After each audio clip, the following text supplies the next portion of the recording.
In my previous project video, I showed you how to make a mini crossbow. In this video, let's know more about it. So let's get started.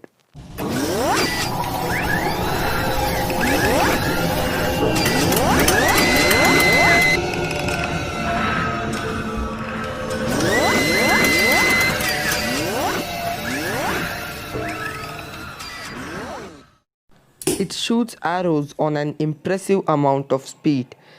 Don't shoot it on any person, otherwise they might get hurt. Use a dart board instead. This is very compact and can be held like a gun. It reloads easily and you can use bamboo skewers as arrows for this. It can be launched up to 6 to 7 meters away from your target. Click here to subscribe to my YouTube channel and click here to see my previous video in which I made the mini crossbow.